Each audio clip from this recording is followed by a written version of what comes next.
What's up YouTube, Jeff Beck again from DopeTechDaily.com, and today I'm bringing you guys a quick look at the Galaxy Note 8 leaks and rumors that we've seen emerge this week.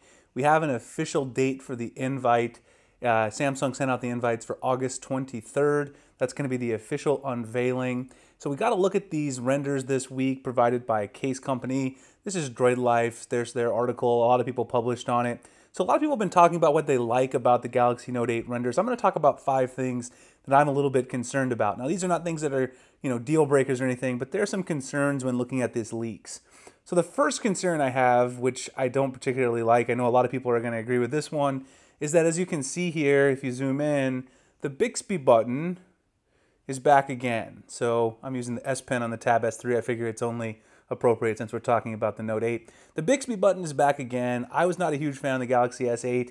I spent the majority of my time in a lot of the videos early on trying to figure out how to remap the Bixby button, and you can see that it's back in the same exact placement that it is here on the Galaxy S8 and the S8 Plus.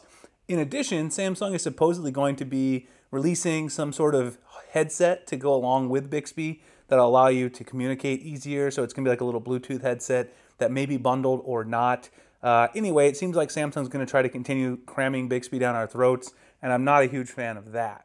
Okay, so the next thing that I see here on the renders that I'm not a huge fan of, and this one is going to have some split reactions, that is the fingerprint sensors on the very back there. So a lot of people were not a huge fan of this fingerprint setup on the Galaxy S8 and the S8 Plus. And yes, I've heard all the arguments, it's easy to get used to, etc. And it's true, on my Galaxy S8 Plus right here, which is super tall, I've gotten used to putting my finger there on that back location. But it's not as ideal as having it in the center or on the front. It's just a lot harder to use. Also, I really wanted to see Samsung embed the fingerprint sensor in the display here on the front, but apparently both Samsung and Apple are not ready to do that type of tech for this year, so we're probably going to wait and see that next year. So that's something that I don't like. It's not ideal, but again, a lot of people may disagree with me on that one. The next thing that I'm concerned about, and this is certainly not confirmed from this particular leak, that is the battery size. So you know that Samsung sort of slimmed down the battery size this year in the Galaxy S8 and the S8 Plus in order to make them a little bit thinner. We do have a little bit more tallness, but one thing that's a little concerning that when it comes to the Galaxy Note 8 is that you have the S Pen. So down here on the bottom, you've got that S Pen slot. And we all know what happened last year with the Galaxy Note 7, all of the battery issues that led to fires, explosions, etc., etc. I have a sneaking suspicion that Samsung is going to put a smaller battery in here, which could end up being a problem given that it's going to be an even larger display than the Galaxy S8 Plus. According to all the leaks and rumors, we're going to need more juice, and I have a feeling Samsung is going to give us either the same size as the Galaxy S8 Plus, which is 3,500 milliamp hours, or even smaller because they need to accommodate the S Pen. That's just something we're going to have to see, but if it is a smaller battery, I don't like the trend of these OEMs going with the smaller battery overall. That's definitely a concern for me. You guys can let me know what you think about that below. The next thing that I'm concerned about, which you can kind of see from these renders, is the design. Now, not the design is bad. The design looks very much like the Galaxy S8 Plus here with an S Pen slot and the dual cameras, of course. However, you can also see that it looks to be quite a bit wider there than the Galaxy S8 Plus, which is just very tall and slender.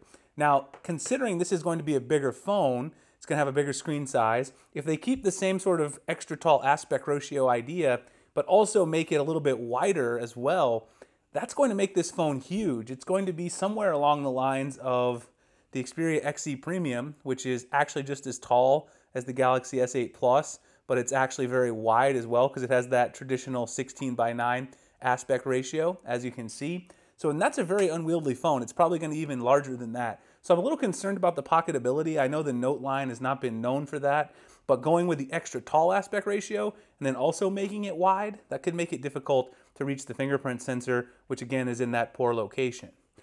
And then the final thing that I'm a little concerned about, so far we've had the battery, the fingerprint sensor, we've had the Bixby button, and then we've also talked about the design a little bit with that extra wide and extra tall sort of build. The final thing that I'm a little concerned about is the dual cameras. Now, this is supposed to be the new feature of the Galaxy Note 8, but I'm a little concerned with the trend of putting dual cameras in the phone. I know a lot of people find it to be a cool feature, but I also find that OEMs are defocusing, no need for the pun there, but anyway, they're defocusing their attention from the main camera to build in these dual cameras, which for a lot of people is not really necessary. You get some cool things like different depth of field, etc. if you have the telephoto lens in there, like portrait mode. But it would be nicer if they would focus on software, the main camera, etc. For me, I just feel like I don't need a dual camera built in. It's not a big problem, but we have seen other OEMs struggle changing the design of their phone to accommodate that dual camera sensor, cause some problems for OnePlus with the OnePlus 5, etc. So I just hope that Samsung doesn't make any trade-offs in order to put a dual camera sensor in the phone, and that the main camera is still up to par, and they don't need to make any concessions on battery size as well to accommodate that extra sensor there on the back. All right, so those are 5 things that I'm concerned about from the leaks. Again, I know a lot of people put out their 5 things that they're looking forward to, but there are some things to be concerned about. I'm still going to buy a Galaxy Note 8, of course. I'll have tons of coverage for it on the channel. I love Samsung's phones, and I'm really excited to try them out. You guys let me know below what you're looking forward to. If you have any of the same concerns that I do, hit the like and subscribe button if you enjoy my content so I can make future videos like this. I appreciate you guys checking it out. Find me at dopetechdaily.com. Google+, Instagram, and Twitter at the links in the description, and I'll see you guys in the next one. Thanks a lot for watching.